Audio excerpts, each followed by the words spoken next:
now, both from the team standpoint and the players. I mean, we're coming off tremendous momentum in the WNBA. It's not lost on anyone. You know, I feel like in the last few years in particular, the league has turned a corner in terms of fan interest, commercial success, popularity of players. I mean, you know, all arrows are pointing up in terms of the WNBA, and as someone, you know, who was involved from the earliest days, now going into our 30th season. The race for the bottom is handled. Adam Silver did talk about the WNBA CBA negotiations, and he did call for urgency. This is interesting. He by the way, the hammer has finally dropped, and the most powerful man in basketball has had enough. For months, the Women's National Basketball Association Players Union has pushed hard in negotiations, calling for revenue sharing, stronger labor protections, and a larger financial stake in a league they believe is on the rise. Along the way, tensions have spilled onto social media. Public statements have grown sharper, and the debate over profits, sustainability, and growth has intensified. Supporters argue the players are fighting for a fair share as interest in women's basketball surges, while critics question the financial realities of a league that has historically relied on support from the National Basketball Association. That tension reached a new level at All-Star Weekend, when NBA Commissioner Adam Silver addressed the situation publicly. As the executive whose league has long backed the WNBA's operations, his remarks carried significant weight. Silver's message was clear. Progress requires partnership, not brinkmanship, with collective bargaining talks looming, and the future direction of the league at stake. The spotlight is now firmly on the union's next move, and on whether both sides can strike a deal that protects the momentum women's basketball has worked so hard to build. Towards the next level of a sense of urgency and not lose momentum in terms of the amazing amount of progress we've seen in women's basketball. So he's saying right there, we're finally getting traction, we're finally getting ratings, we're finally getting ticket sales. If we don't play, you're going to blow it. You're going to blow it. Let's take a closer look at the specific language Adam Silver used, because in the corporate world, wording like this carries real weight. When he said, "I'm not ready to set a drop-dead date," but he wasn't offering reassurance. He was signaling urgency. What followed was a clear outline of how little time remains before the league faces serious disruption. With roughly 2 months until training camps are scheduled to open, the clock is ticking. In that span, the Women's National Basketball Association must conduct its draft, organize an expansion draft for the Golden State Valkyries, and open free agency so rosters can take shape. None of those steps can move forward without a ratified collective bargaining agreement. You can't draft players into a league without defined labor rules, and you can't launch an expansion franchise without financial structures in place. By spelling out the timeline so precisely, Silver underscored where the real leverage lies, not in public pressure, but in the calendar itself. If a deal isn't reached by mid-April, the season could be delayed. A delay risks straining relationships with broadcast partners, and once television partners grow uneasy, revenue projections become uncertain. Silver has lived through NBA lockouts and understands how quickly momentum can unravel. His remarks suggested that this isn't theoretical brinkmanship. It's a narrowing window. The message was clear. The 11th hour isn't approaching. It's already arrived. Much money they're offering. Multiple sources told ESPN that the league projected the union's plan would result in $700 million in losses during the agreement, and that it would jeopardize the league's financial health. However, the union... One of the more revealing dynamics in this dispute has been the public push from union leaders, including Breanna Stewart, for Adam Silver to take a direct role at the bargaining table. The implication was clear. If the NBA commissioner stepped in personally, negotiations might accelerate or tilt in the players' favor.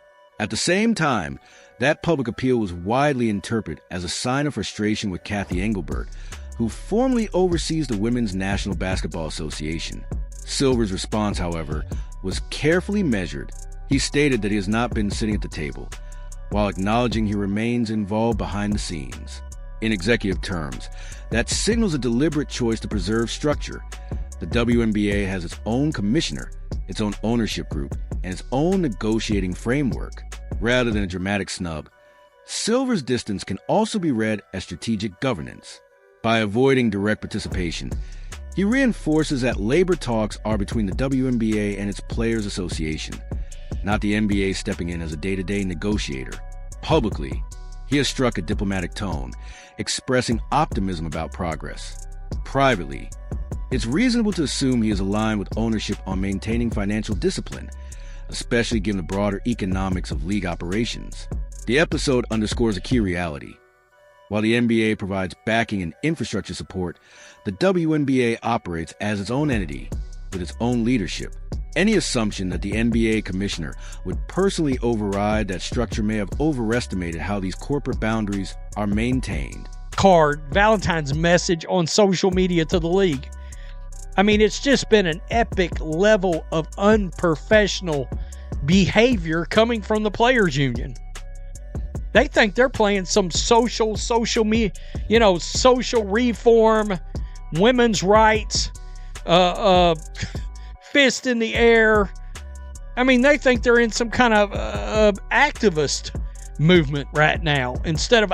Why address this now, and why do it publicly at All-Star Weekend?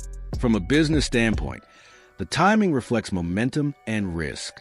Adam Silver understands that the Women's National Basketball Association is experiencing a surge in visibility, sponsorship interest, and media attention, much of it amplified by the arrival of Caitlin Clark. Her rookie season drove record television ratings, sold out arenas, and increased national conversation around the league. With a new media rights cycle and expanded investment on the horizon, protecting that momentum is critical. A prolonged labor dispute or delayed season could stall casual fan engagement, just as the league is broadening its audience. From Silver's perspective, this isn't about personalities as much as preserving trajectory. Breakthrough moments in sports are fragile. Once attention drifts, it's difficult to reclaim at the same scale. High-profile players create entry points for new fans, and Clark has undeniably been one of those catalysts. At the same time, the league's long-term health depends on stable labor relations, credible governance, and consistent scheduling.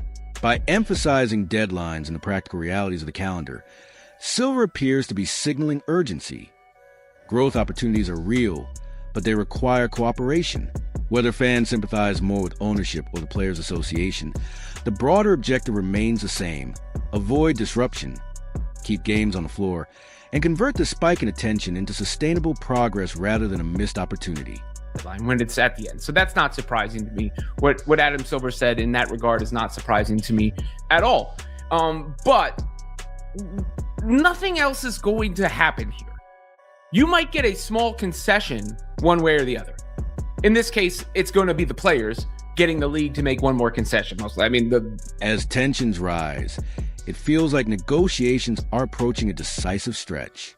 After comment from Adam Silver, the message appears centered on urgency.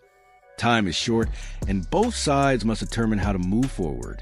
For the Players Association representing the Women's National Basketball Association, the path ahead likely comes down to two broad options: reach an agreement that locks in salary increases, improve benefits and labor stability, or continue pushing for additional concessions while risking delays to the season. With the league's visibility surging, driven in large part by the arrival of Caitlin Clark and a wave of new fan interest, the stakes are unusually high. A delayed season would not just be a negotiating tactic. It could disrupt broadcast schedules, sponsorship momentum, and player income across the board. On the other hand, finalizing a deal before training camps open would allow the league to capitalize on its current growth and maintain credibility with partners and fans. Silver's remarks suggest he sees this moment as pivotal, not simply a labor dispute, but a turning point that could define the trajectory of the league for years. Whether this becomes a breakthrough agreement or a prolonged standoff will depend on how ownership and union leadership balance leverage, public perception, and a narrowing window on the calendar.